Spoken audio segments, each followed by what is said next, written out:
ഇത്രത്തോളം വന്നു മിത്രങ്ങളെ കാണാൻ മാത്രം എത്ര കാലമായി ഞാൻ തത്രപ്പെടുന്നു. സൂത്ര, ഏതായാലും അജഗജൻ വന്നത് നന്നായി. പുതിയ ഗുഹ കണ്ടിട്ട് പോകാം.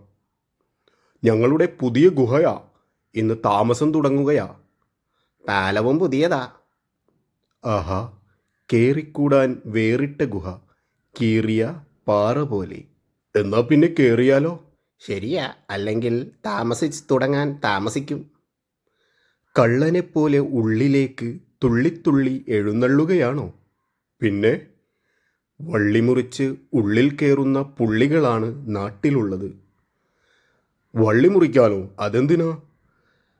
കടക്കുന്ന വഴിയിൽ ഉടക്കിക്കെട്ടിയ കുടുക്ക് മുറിച്ചു വേണം കടക്കുന്നതിൻ്റെ തുടക്കം. സംഗതി കൊള്ളാം അല്ലേ? എന്ത് കൊള്ളാമെന്ന് എനിക്ക് ഒരു കുന്തവും മനസ്സിലായില്ല. എടോ, ഗുഹയുടെ വാതിൽക്കൽ ഒരു വള്ളി കുറുകെ കെട്ടും. അത് മുറിച്ച് അകത്ത് കടക്കും. മുറിക്കാനാണെങ്കിൽ എന്തിനാ കെട്ടുന്നത്? രണ്ടായി മുറിക്കാൻ വേണ്ടിയാ കെട്ടുന്നത്. മനസ്സിലായോ? എന്നാ പിന്നെ രണ്ടാക്കി മുറിച്ചിട്ട് കെട്ടിയാ പോരെ?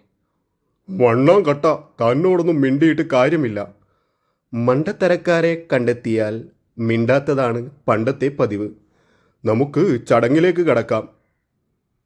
തുറിച്ചു നോക്കാതെ മുറിച്ചോളൂ. കിടീം. നമ്മുടെ പാലത്തിലും ഇതുപോലെ വള്ളി മുറിച്ച് കടന്നാലോ? അത് ഞാൻ മുറിക്കാം. ഓ, അത് ശരിയാ. പുതിയ പാലമല്ലേ.